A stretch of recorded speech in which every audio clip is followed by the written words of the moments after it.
hakikatnya dunia itu ya umur ini ya anak muda ini kan masih semangat. Tapi nanti ketika tumbuh, sesuatu yang tumbuh ya kalau sudah sampai pada puncaknya akan turun. Alhamdulillah kita bisa berjumpa di podcast keluarga muslim. Podcast keluarga muslim. FOMO, fear of missing out. Takut ketinggalan momen, takut ketinggalan berita baru, takut ketinggalan sesuatu yang lagi ngetren. FOMO ini nih salah satu ciri-cirinya adalah selalu ngecek gadgetnya, selalu ngecek sosial medianya. Dikit-dikit buka Instagram, dikit-dikit buka Facebook, dikit-dikit buka Threads. Nah, ngomong-ngomong soal Threads nih, ayo, siapa yang kemarin waktu Threads lagi booming, anak-anak muda pasti tahu nih, langsung ikut-ikutan, cepet-cepetan bikin akun Threads, karena lagi awal-awal muncul tuh. Nah, silakan dijawab di hati masing-masing aja ya. Biasanya yang suka FOMO ini orang-orang muda atau anak-anak muda kayak kita. Selalu megang gadgetnya di setiap saat. Bahkan ketika kumpul sama keluarga. Duh, kalau kata orang Surabaya itu nggak bahaya ta? Nah, jadi saya di sini akan ngomongin soal FOMO itu nggak sendirian di acara PKM, Podcast Keluarga Muslim. Di sini kita sudah bersama Ustadz kita, guru kita, Al-Ustadz Mariono Abdul Muhsin Hafidhahullah Ta'ala. Assalamualaikum Ustadz. Waalaikumsalam warahmatullahi wabarakatuh. Gimana kabarnya Ustadz? Sehat Ustadz ya? Alhamdulillah baik. Bagaimana kabarnya? Alhamdulillah baik juga Ustadz. Alhamdulillah. Nah, di sini kita akan ngomongin soal FOMO Ustadz, seperti yang Ana sudah bilang tadi Ustadz. Jadi anak muda itu biasanya FOMO Ustadz. Dikit-dikit ngecek HP-nya. Dikit-dikit lihat sosmednya gitu Ustadz. Ini kebiasaan gitu terus di kesehariannya.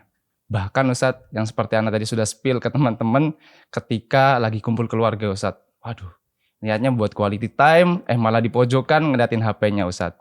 Nah, Ana pengen tanya soal itu Ustadz. Itu sedikit menggelitik Ana. Tapi nanti Ustadz, sebelum itu Ana izin kita tarik terlebih dahulu pertanyaan-pertanyaannya dan mulai dari pertanyaan-pertanyaan lain Ustadz. Jadi sebelum kita tarik ke situ Ustadz, ngomong-ngomong soal FOMO nih, sebagai seorang muslim, emangnya salah ya Ustadz ya? Kita itu takut ketinggalan tren gitu. Kita salah kalau kita itu FOMO. Bagaimana Islam memandang itu Ustadz? Tafadhol Ustadz. Bismillah, alhamdulillah, wassalatu wassalamu ala rasulillah wa ala alihi washabihi wa ala. Jadi bagaimana FOMO ini kalau menjakiti anak-anak muda, gimana Islam gitu maksudnya? Ya, kalau dilihat dari definisinya tadi, kan takut kehilangan momen, takut kehilangan sesuatu yang lagi ngetren gitu. Sesuatu yang lagi ngetren, iya. Ya, dalam Islam intinya itu kan wal akhiratu khairu wa abqa. Akhirat itu kan lebih baik. Ya, dan lebih kekal. Ya. Maka di usia-usia muda, ya, di usia-usia yang sangat produktif, ya, kalau takut ketinggalannya, ya, takut trennya itu sampai melupakan akhiratnya, ya, melupakan agamanya, ya itu tidak boleh. Ya, apalagi kalau umpama ya FOMO itu kan juga bisa sampai pada taraf dia itu takut tidak mendapatkan sesuatu ya tatkala orang itu kan memiliki. Ya, ada yang sampai taraf seperti itu. Nah, maka ini bisa menjangkiti atau bisa sampai pada taraf penyakit hasad. Ya. Karena apa? Dia cemas ya ketika ngelihat ini, wah, ini kok di medsos ini si fulan ini sudah update, sudah dapat mungkin keluaran iPhone terbaru mungkin ya. Nah, itu yang terbaru sekarang berapa, itu kan biasanya kan update itu. Nah, hal-hal seperti itu ya nggak diperkenankan. Ya, jadi bagaimana kecemasan atau ketinggalan sesuatu tren ya itu kan sampai dikejar, sampai nggak mau ketinggalan. Nah, tapi jangan sampai ini hal yang paling penting. Ya, jangan sampai dia itu anak-anak muda ini ya dia ketinggalan terkait agamanya. Dia ketinggalan terkait hal-hal yang lebih bermanfaat daripada akhiratnya. Ya itulah. Apalagi kan sampean kan mahasiswa, ya mahasiswa di institusi ya, di institusi Islam ya. Jadi harusnya ya anak-anak muda ini ya khawatir tentang wah ini sudah murojaah belum ini, pelajarannya ketinggalan enggak ini. Ya, harusnya FOMO yang bermanfaat lah. Jadi jangan, harusnya takut ketinggalan pelajaran, takut ketinggalan sholat jamaah, takut ketinggalan soft terdepan. Iya. Berarti FOMO-nya kita arahkan Ustaz Ya. ke arah agama gitu Ustaz. Iya. Oh seperti itu, Masya Allah. Tapi Ustaz, gini Ustaz, sebagai makhluk sosial Ustaz, kita kan bersosialisasi Ustaz dengan orang lain. Setiap hari, nggak mungkin nggak. Nah, ketika bersosialisasi itu dalam pembicaraan, supaya ibaratnya kalau kita bilang nggak mati kata gitu Ustaz, nggak kehabisan topik, kita itu butuh tahu hal-hal di luaran sana Ustaz. Butuh tahu misalnya sedang ada berita apa, sedang ada yang lagi ngetren apa, begitu Ustaz. Kalau enggak, takutnya nanti ketika kita misalnya berkomunikasi dengan orang lain, kita nggak nyambung atau terlalu kaku gitu Ustaz. Nah, karena perkembangan di luar sana itu atau berita itu terus berjalan dan nggak berhenti-henti Ustaz. Nah, bagaimana sih sikap ideal seorang muslim itu dalam mengikuti perkembangan dunia yang ada Ustaz? Ya memang kita hidup di dunia, kita makhluk sosial, ya hal-hal yang berkaitan dengan dunia ya kita ya butuh tahu juga, gitu loh. Tapi kalau dilihat kategori FOMO tadi kan sampai pada taraf kecemasan, kan sampai cemas, sampai khawatir, ya kan, wah ini nanti nggak dapat update ini, wah ini nggak gaul ini kalau saya belum punya akun apa tadi itu yang akun Threads. Iya kan. Jadi apa ya timbangannya, standarnya itu tadi, karena kan termasuk ya psikologinya itu. Ya, jadi kalau umpama ala kadarnya walatan sana sibaka minad dunya ya, kalau terkait keperluan dunia kita ya tidak ada masalah. Tapi kalau umpama sampai khawatir atau sampai kecemasan yang tinggi, khawatir ketinggalan, khawatir kehilangan, atau bahkan kalau ada orang yang lebih dulu dia nggak terima, nah ini kan nggak bagus gitu. Jadi tetap ya proporsional, ya dunia iya dikejar tapi untuk kepentingan akhiratnya. Ya sama halnya ini sekolah ya mungkin untuk ya bekal di dunia, tapi ketika bekal di dunia ini dimanfaatkan untuk kebaikan akhiratnya. Jadi tetap sebagai maksud sosial, bahkan ya kalau kita bicara sosial berinteraksi saja ya, itu kalau mungkin pernah belajar ya Mas Taufik ini dari hadis-hadis Nabi SAW itu malah mengajari seorang itu berinteraksi sosial yang baik. Ya contoh mungkin ya hadis yang memang kaitan tentang majelis ilmu ya, tapi di sini itu majelis di sini umum. La yuqimur rajulur rajula. Apa lanjutannya? La yuqimur rajulur rajula min maq'adihi. Itu kan maq'ad summa yajlisu fihi. Ya walakin tafassahu wa tawassa'u. Ya, ini memang mungkin anak-anak muda ini kok bahas agama. Tapi justru dalam Islam itu mengajarkan ya bagaimana hidup bersosialisasi. Harusnya khawatir dan cemas tidak ngerti bagaimana bersosialisasi dalam Islam. Ya, itu jadi nggak boleh menghargai tempat duduknya orang. Ya, yang pertama datang itu ahakku ya bimaq'adihi au bimajlisihi. Ya. Jadi itu juga salah satu dalam Islam itu banyak interaksi-interaksi sosial, ya, afsus salam bainakum, ya, atau hal-hal lain kalau bicara tentang sosial. Ya. Sosial. Itu. Oh, Masya Allah. Jazakumullah khairan Ustaz atas jawabannya. Iya, Masya Allah. Semoga bermanfaat bagi anak pribadi terutama Ustaz, yang termasuk anak-anak muda yang rentan sekali untuk terjangkiti FOMO ini Ustaz. Nah, ngomong-ngomong soal anak muda Ustaz, tadi di awal Ana sedikit singgung Ustaz. Dampak dari sebuah anak muda atau seorang anak muda yang dia itu terkena FOMO Ustaz. Salah satu dampaknya pegang HP terus, ya sosmed terus. Dan itu berdampak juga kepada quality time-nya dia atau waktu bersamanya dia bersama keluarga Ustaz. Jadi mengganggu waktu bersama dia dengan keluarganya. Ketika lagi kumpul keluarga, dia malah main HP gitu Ustaz. Nah ini kan di sini itu dampak FOMO di keluarga Ustadz. Kita dapat lihat, FOMO ini sampai ke keluarga dampaknya.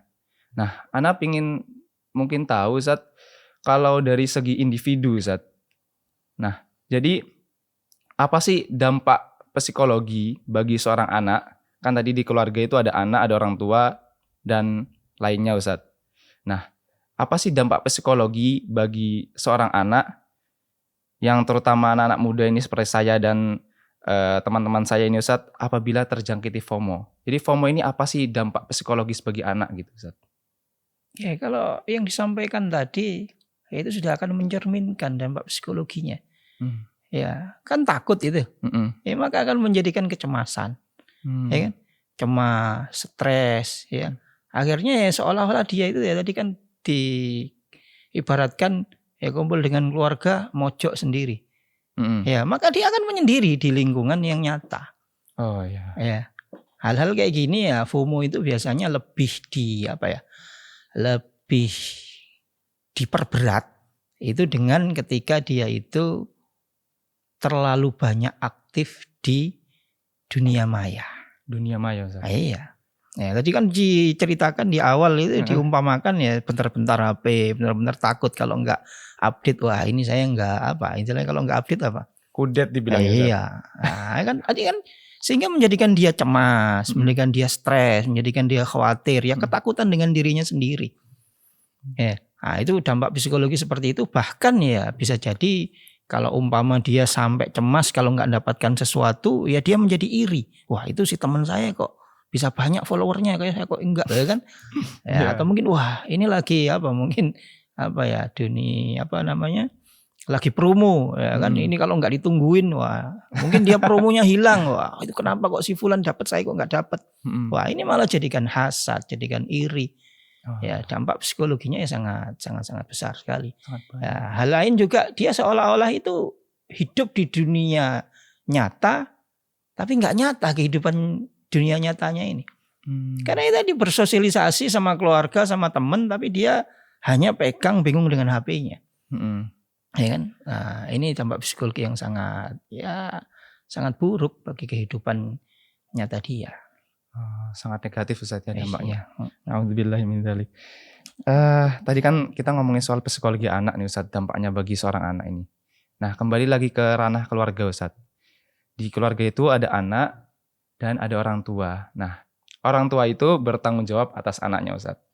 Nah, apa sih yang dilakukan atau harus dilakukan orang tua ini untuk membentengi anaknya Ustadz? Supaya nggak terkena FOMO ini Ustadz.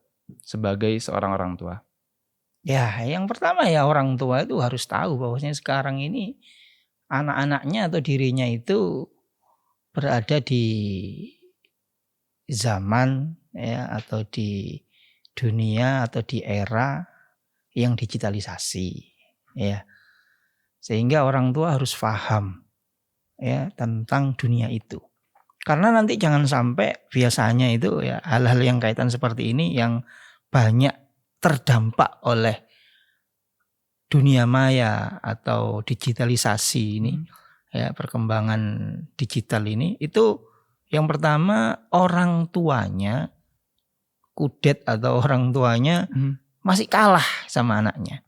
Iya betul. Ya, jadi kan malah bahaya kalau umpama orang tuanya ngerasa anakku wis canggih rek.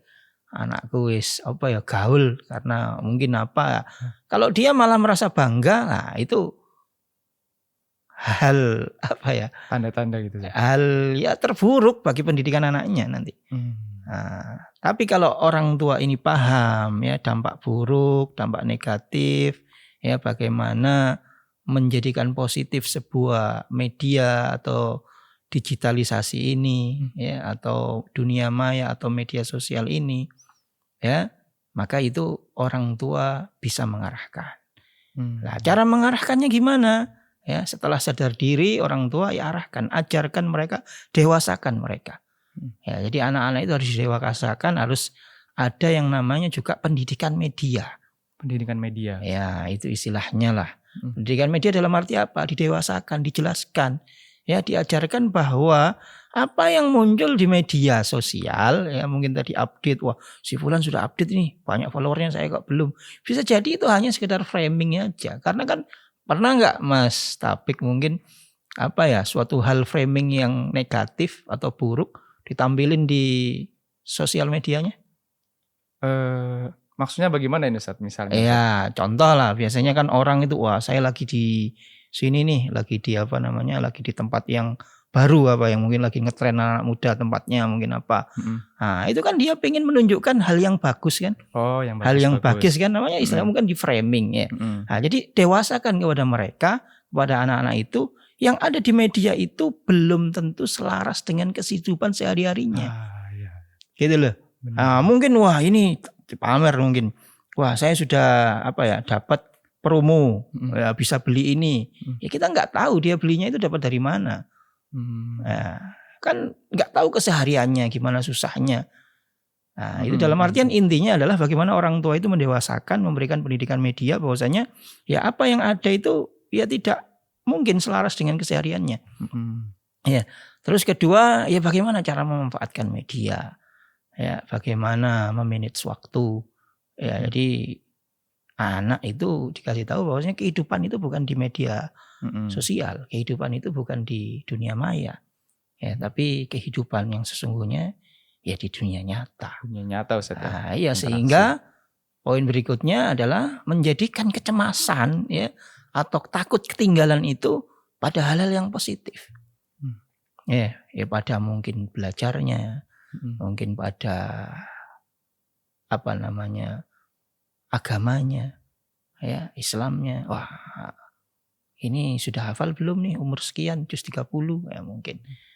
Ya mungkin sudah baca sholawat enggak di malam Jumat. Ya, sudah siap enggak nanti sebelum khotib naik mimbar hari Jumat di soft terdepan. Ya harusnya kecemasan, ketakutan lebih diarahkan kepada hal-hal yang positif ya. Wal akhiratu khairu wa abqa. Masya Allah. Berarti emang kuncinya di situ Ustaz ya. Kita harus FOMO pada hal yang betul Ustaz. Iya, ya orang tuanya harus tahu dulu gitu. Jangan ngerasa wah ini anak saya sudah gaul, anak saya sudah up to date ya. Jangan. Ya, harusnya up to date dari sisi yang positif, dari sisi agamanya. Ya, jadi penting ini orang tua, keluarga ya, tahu tentang kondisi anak-anaknya. Tahu Ustaz. Nah, tadi kan kalau untuk membentengi Ustaz, kalau semisal ada orang tua yang mendapati anaknya ini sudah terjangkiti FOMO Ustaz, udah kelihatan ini tiap hari kok tiap kumpul megang HP terus ngecek sosial media terus, dan gejala-gejala lain yang tampak dari anak ini Ustaz. Nah, apa sih yang harus dilakukan sebagai seorang orang tua Ustaz ketika mendapati anaknya sudah terjangkiti FOMO?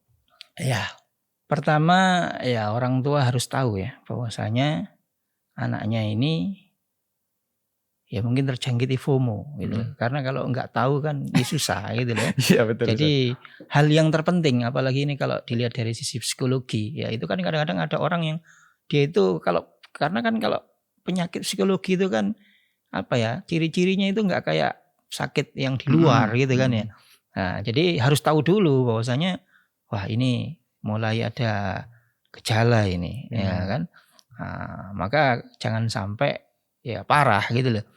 Ya, pertama ketika orang tua sudah tahu seperti itu, ya balik lagi kepada waktu.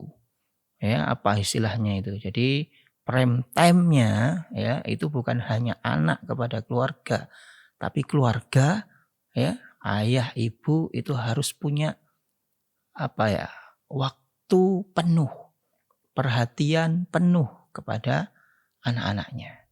Ya, apalagi anak yang sudah terjangkiti, ya, apalagi kalau umpama sampai parah waliyadzubillah, nah, itu harus ada dukungan dan perhatian penuh kepada orang tua, kepada anak. Nah, jadi ayah, ibu, orang tua harus memberikan perhatian penuh dan dukungan penuh kepada anak-anak ini. Ya, karena kalau umpama kecemasannya itu sampai terus ya bisa stres, bisa yang lainnya, ya, maka didampingi. Terus kedua, ya dikasih kepercayaan. Ya, dikasih kepercayaan dengan apa? Dengan aktivitas-aktivitas di dunia nyatanya.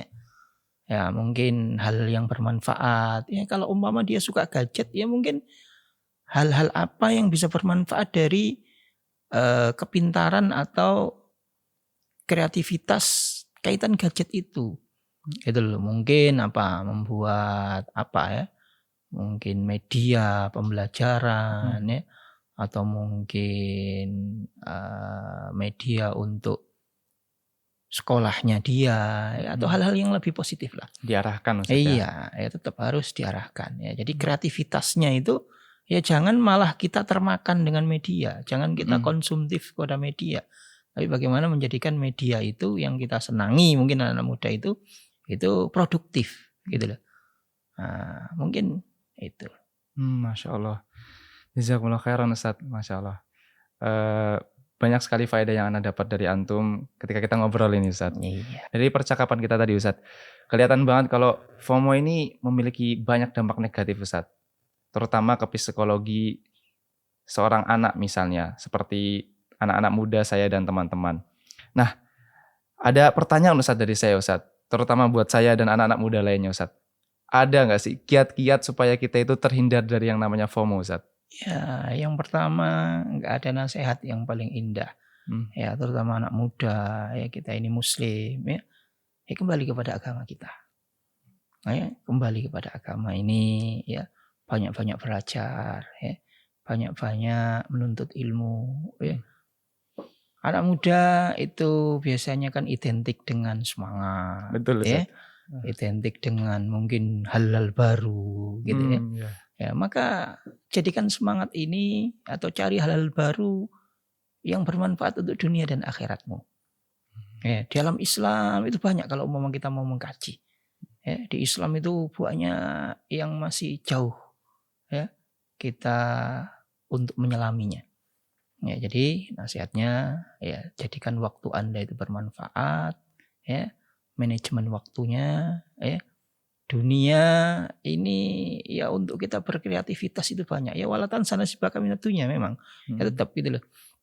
Tapi jangan mau jadi orang-orang yang konsumtif ya, jangan mau kita ini disetir oleh media ya. Jadikan media itu ya sebagai sarana ya, sebagai penguat kita ya, bukan kita yang diatur oleh media. Ya, jadi pertama manajemen waktu ya. Semangat, tenaga yang besar itu ya diatur waktunya untuk hal-hal yang bermanfaat. Ya, kedua ya adalah jangan lupa sering-sering berdoa. Ya, berdoa kepada ayah, minta doa kepada ayah dan ibu. Ya dekat dengan keluarga. Ya, karena dunia nyata itu lebih penting. Ya, kita kalau sakit, kalau mau cemas, kalau mau ada apa-apa ya nggak bisa. Teman-teman atau yang dunia maya itu ya jauh mereka, nggak mungkin kita bisa minta tolong mereka atau mereka perhatian kepada kita, itu nggak mungkin. Betul. Ya, maka ya kembali kepada keluarga, dekatlah kepada keluarga. Ya, manfaatkan waktu yang ada bersama keluarga, ya bersama ayah, bersama ibu, ya membahagiakan mereka. Atau kalau di dunia maya kan butuh like, butuh komen, ya atau butuh apalah.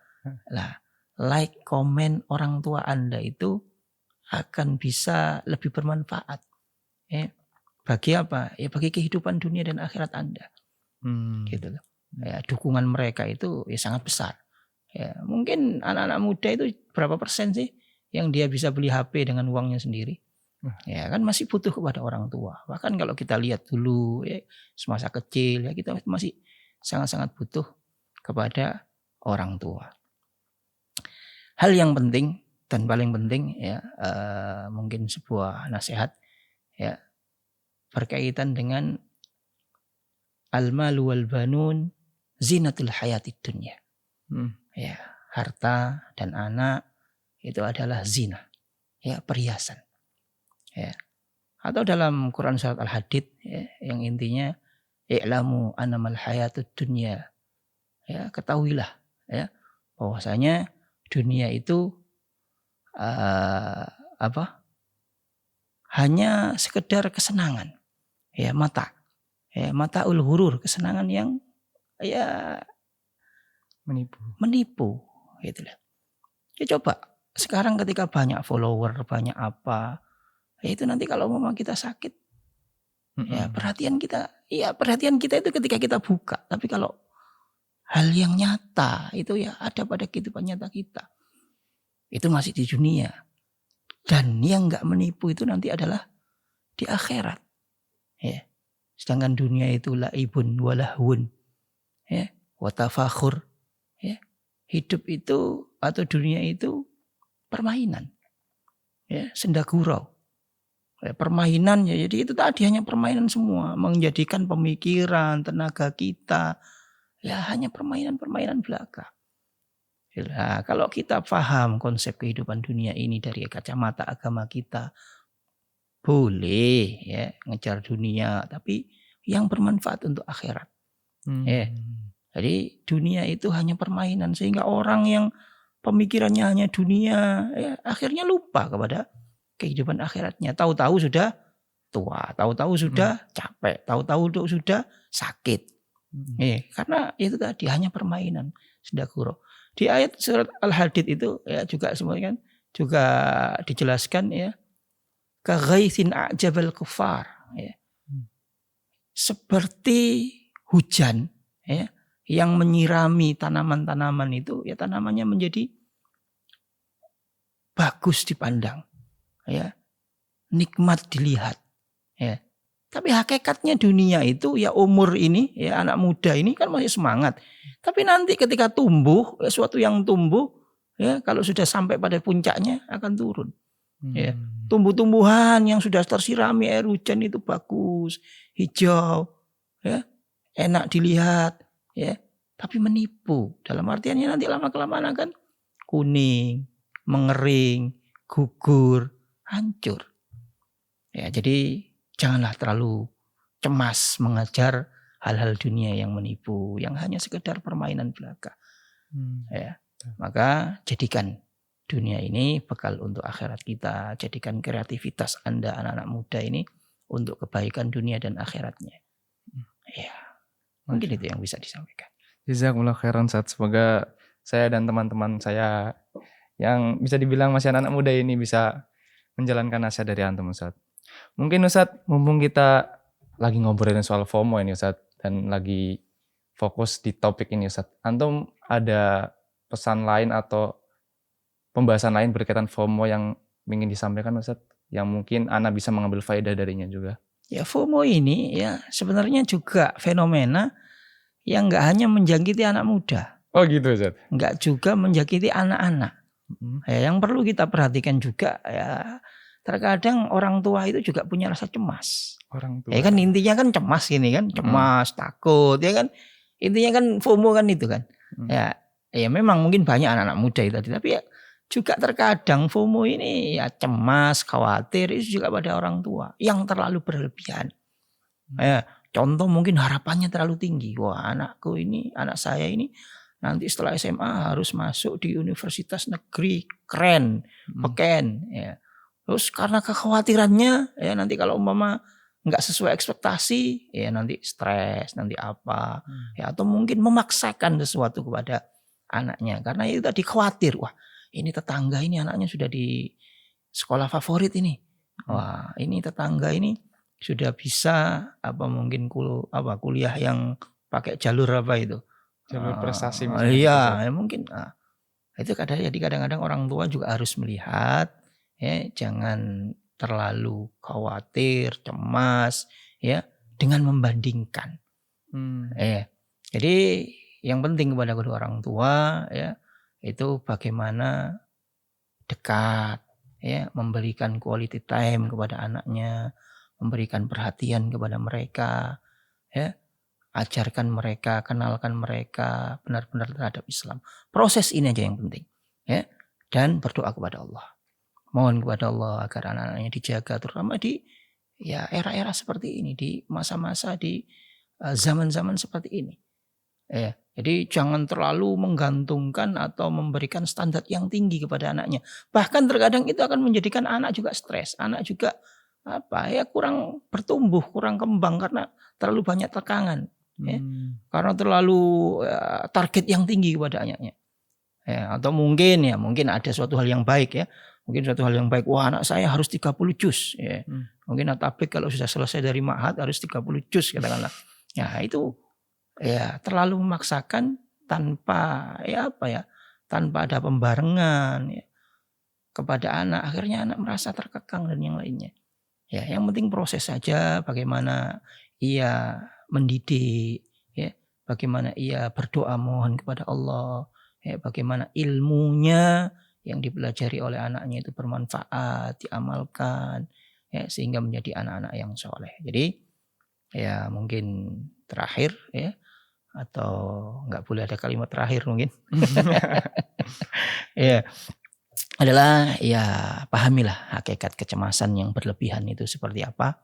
Ya, cemas terhadap hal-hal, takut terhadap hal-hal yang baik untuk akhirat kita itu lebih kita utamakan. Dan juga orang tua ya jangan terlalu cemas atau memasang target atau membanding-bandingkan dengan yang lainnya ya, tapi jalankan saja proses pendidikan yang baik ya, kenalkan anak, ajak anak ya, dekati mereka ya, agar dekat dengan agama dan mengamalkan agamanya. Masya Allah. Wah, banyak sekali faedah yang Anda dapatkan dari obrolan kita di malam hari kali ini, Ustaz. Semoga terutama pesan terakhir yang Antum sampaikan bisa bermanfaat bagi para orang tua dan ketika Anda menjadi orang tua nantinya, Ustaz. Nggak tahu kapan itu, Ustaz. Insyaallah. Podcast Keluarga Muslim.